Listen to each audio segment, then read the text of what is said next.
odigwetu ame oke ame ni maya oke nevo mae akewe maito odigwetu nevo mae akewe maito oke madare o akewe maito odigwetu nevo mae akewe maito ivi odigwetu ni buwa kenive meno oviva no eme mano vigile to vie libie ona yo ni sore idate na do kugbe na re de lodigwetu yi runda ewo ma ona mero yi ewo na we mo gbe ya ai mi aton mu ewo na we mo gbe ya ai mi alago da o emi ri odukun mu wo bagi akugbe na re de level ma yi odigwetu never me akewe maito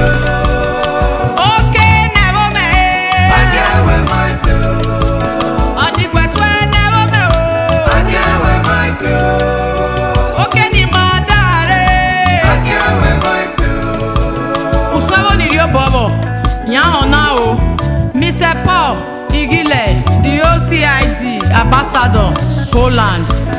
Christy Asiriwa Eriomohe, Mama G, the first Odifa woman to travel to Europe. Bishop Kingsley Osagai, General Overseer, Jesus Family Assembly, Nantes, France. Chief Elias Ogewonyi, aka Odifa 1. The first Odifa man to travel to Europe.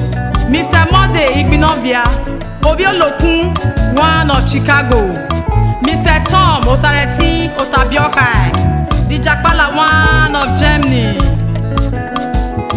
Mr. Polycarp Igunwe, Gentle Jack one of Switzerland. Emmanuel Beya Omiome, Efe Igile, Biokwo Enomose, Evelyn Igile. Emmanuel Beya Helen Imade Izeko, the Swagalicious Mama of Spain. Emmanuel Beya Paul Enauna, the Otuma one of Germany. Owai Arao, Wasuwa Okugyotoku Emeo, Okwene Mose Mose, Mrs. Deborah Enauna, Mama D of Germany. Emmanuel Beya, Mr. Paul Ikunwe, aka Don Luca Brasi of Switzerland. Emmanuel Beya Onwai, Louis Odion, technical assistant on media to the President Buhari. Emmanuel Beya, Commander Oge, Tony Igbinosa, retired Navy Commander. Emmanuel Beya Onwai Chakopon, Eya Irian, CEO Odigwetu Petrol Station, Benin City. Emmanuel Beya, Prince Nosa, Dublin. Emmanuel Beya, Mr. Eugene Adamu Osarumese, General Secretary of the Odigwetu Community in the Diaspora. Eva Ea, Mrs. Anna Umeni, aka Ekata, Omioma Onao, Mama of Spain. Eva Ea, Omioma Noda Okere, Commissioner Douglas Akoleni, Commissioner of Police, Leader Okeforon, Omioma Onwae Oyonao. Onario Bobo, Nada Miatie Urupala Oke, Onwa Obebawo. Emmanuel Beya, Mr. George Igile, Nare Ebo Watario Van, London, Omiome Onao, Onwa Ara.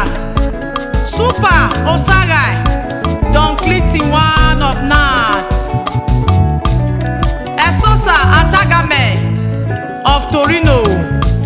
Onwa Ibedo Ere, Chief Monday Edema, Olorogun one of Agbaroto, Efuru, Delta State, the Olorogun one.